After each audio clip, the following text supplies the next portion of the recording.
Hello YouTube, Goddard Radio Moscow here again with another beer review for you, as is usual. So for this one we're going to go back to Brewdog, which was my local brewery pretty much when I was studying in the city of Aberdeen at Aberdeen University. So we're going to do one from the core range today, and this is the Libertine Black Ale, and I believe this is the only one out of the core range besides Tokyo Star that I haven't reviewed for you already, and we're sort of getting towards the end of my big Brewdog stockpile that I had. I've reviewed a lot of these beers for you on the channel. But as is usual with my beer reviews, then I will take you through a very brief history of the brewery. I've done a number of these for you quite recently, so it will be a very short history of the brewery this time. As always, if you are simply interested in the tasting of this beer, fast forward a few minutes into the video and you will catch that particular segment. The brewery website's in the video description for you below, and check out my other Brewdog reviews as well, which there is another link for in the description too.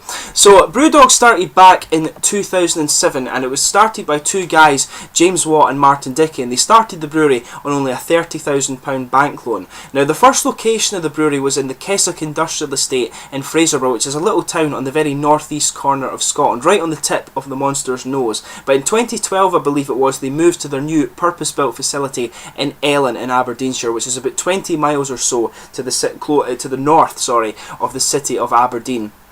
And it's a really modern facility actually, but what's very cool about this brewery is they are very, very experimental. Pretty much any style of beer you can think of, Brewdog will have done it at some point in their history. And they do have a core range of beers, but most of their beers that they release are sort of one-off and experimental brews. And that's the only downside to this brewery, in fact. They produce so much good beer, but a lot of it you will only find once, which is a little disappointing, but you do get the chance to try a hell of a lot of different beers, which is always very, very cool. They're also very well known for their strong beers, in fact, as well, such as the Tactical Nuclear Penguin, Sink the Bismarck and the End of History. These were produced so that the brewery could hold the title of World's Strongest Beer, but they've dropped out of that race recently. They were in competition with Schorschbrau from Germany, but other people have sort of overtaken both of these breweries now, but it was still a very, very cool thing at the time.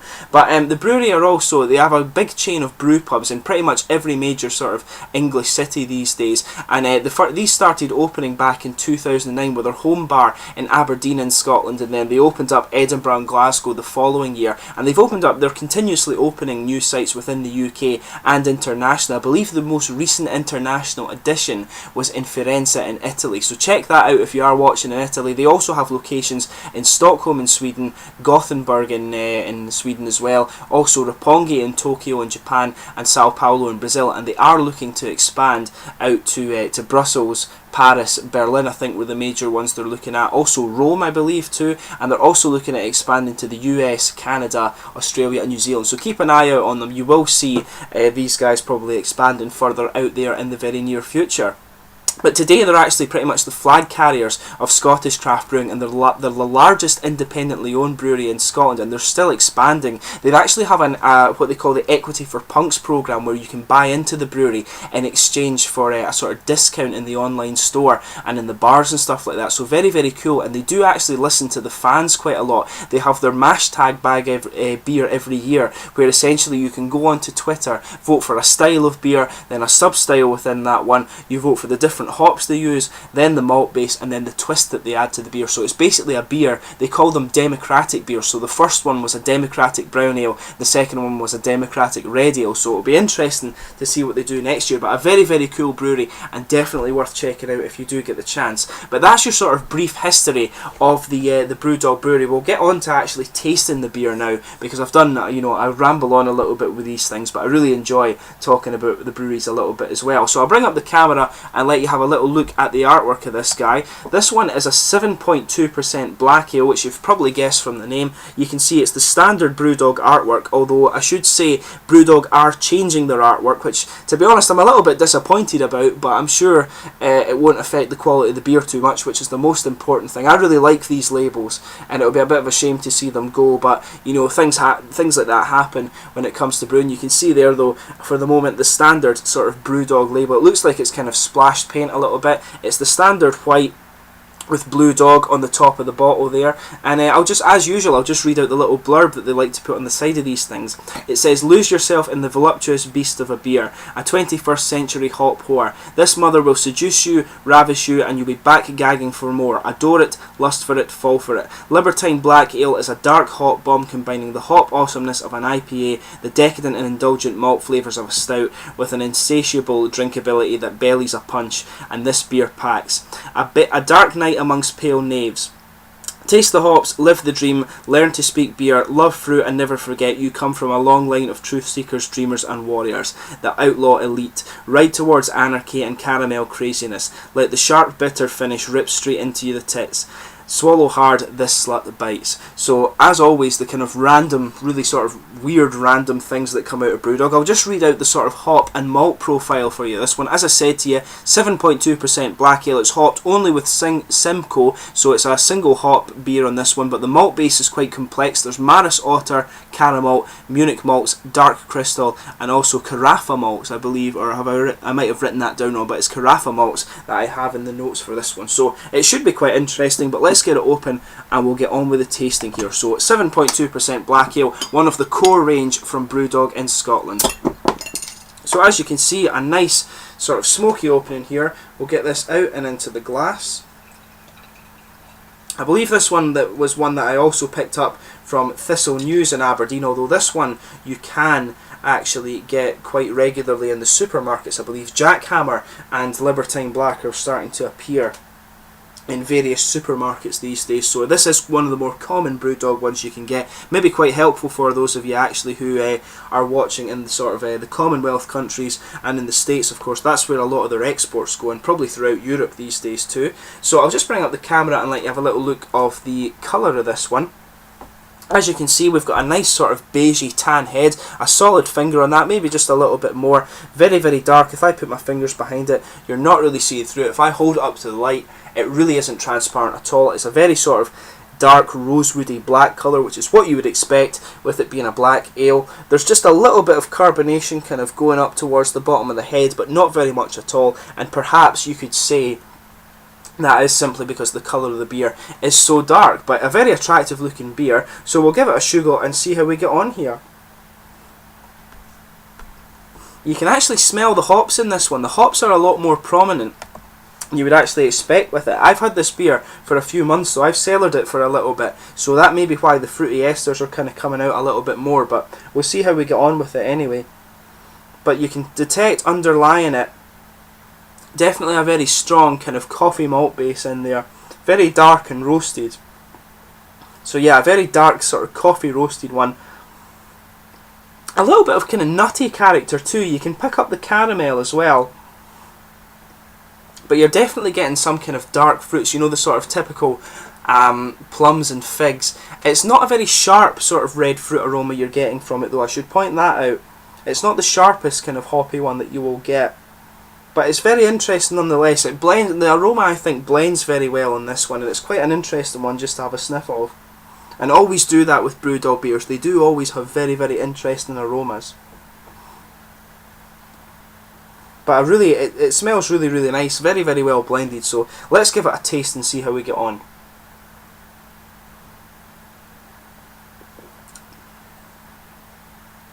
So yeah, it follows the aroma quite a bit actually. On the end of the taste, you're getting a lot of this kind of red fruit, but at the start, that's when the malty character of the beer really starts to come out.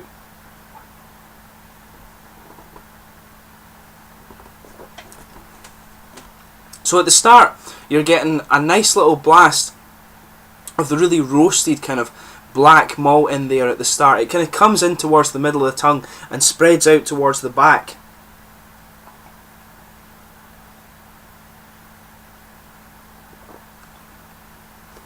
And it does have that sort of roasted coffee character, does have a nice bitterness to it, which is always nice to see.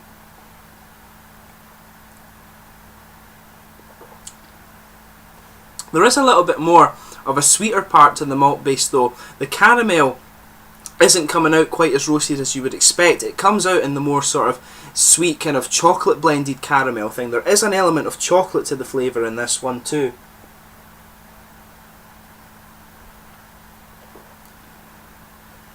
In the end of the beer though, it does start to feel just a little bit wetter, and that's when you're getting the sort of red fruits coming out a little bit. It's a little bit more of a plum flavour actually that's in this one, not quite as sharp, if you like, as you would expect from figs, if I remember rightly. But it's kind of, it blends very well actually. It makes the transition. It goes from two quite contrasting flavours. It goes from this really nice roasted malt one, and it just moves into the kind of sweet caramel and chocolate before you move into the red fruits. It transitions very well, this one actually.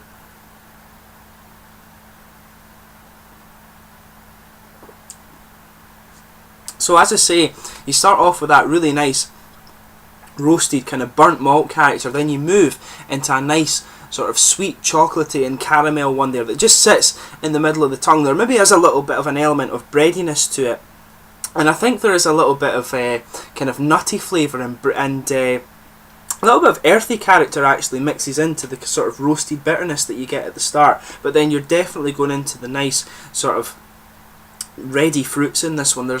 It's almost has a little bit of a red kind of berry element to it as well. Maybe just a little bit of strawberry mixing in with the kind of plum flavours actually.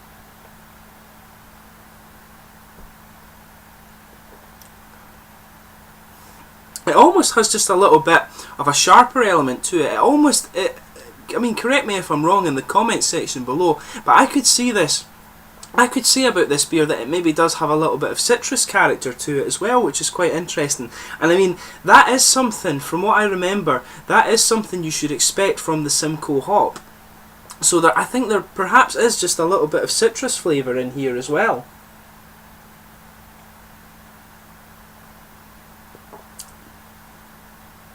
Yeah, you'll notice it just at the very front of the tongue, just as the aftertaste kind of moves into the bit where it's just lingering. There is a little sharpness in the front of the tongue where you're getting a little bit of citric flavour coming out. It's really interesting because it's not something you would expect in a beer, in a black ale. You just wouldn't expect it at all. So, I mean, as I've said before, Brewdog beers can be very complex in the flavour, and you get little things like that keeps the beer interesting.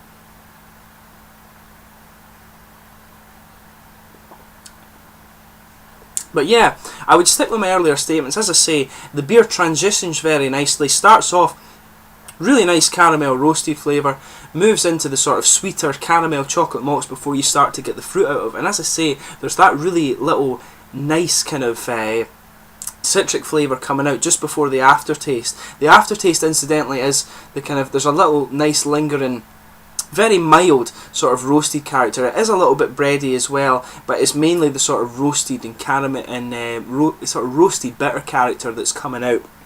And the aftertaste, the fruits almost kind of disappear, I would say, but you just do get that really interesting little citrus bit coming in before you move into that lingering part of the aftertaste.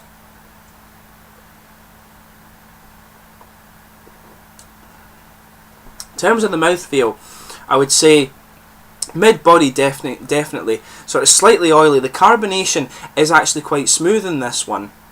This one is definitely more of a sort of tasting beer. It's one you want to taste rather than session. I'm not sure whether Brewdog, with it being part of the core range, if they were aiming it as more of a session black ale, but it might just be me and say I would never session a black beer like that. These beers for me are always tasting beers. You know, my session beers were always the sort of Dortmund or Munich Helles beers, maybe some Pilsners and IPAs. You can get sessionable IPAs, but pretty much anything beyond that I wouldn't really session. I would tend to class it as a tasting beer, and I think this one definitely fits that bill as well. But as well as that, it does have a little bit of dry and bitter character as well, and it is quite smooth, but it does, as I said to you, it does get a little bit wetter on the finish, and that's when you get that nice little interesting fruity and citric character coming out in the beer. So I mean, overall, it's a really interesting one. As I said, with Brewdog, this one is quite widely available, so if you do get the chance, definitely give it a try. And I mean, as is the case with many Brewdog beers, you do get some really quite interesting flavours coming out with it, and that is the case with this one. As I said though, this one I did have for a couple of months before I'm actually drinking it, so maybe some of the flavours might be slightly off in this, I'm not sure. You do tend to get a little bit more of the fruity esters coming out when the beer oxidises slightly, so your experience of this beer may be slightly different from that, but hopefully the beer isn't too far off from what I'm describing to you. But I hope you've enjoyed the beer review nonetheless. As always, let me know in the comments section below if you do happen to have tried it yourself. I always like hearing from my subscribers if you're enjoying the videos and stuff. But thanks again for watching, and please like, subscribe, share, all the usual YouTube stuff. I hope you're enjoying the beer reviews, and there will be a few more Brewdogs for you to come in the near future. Cheers.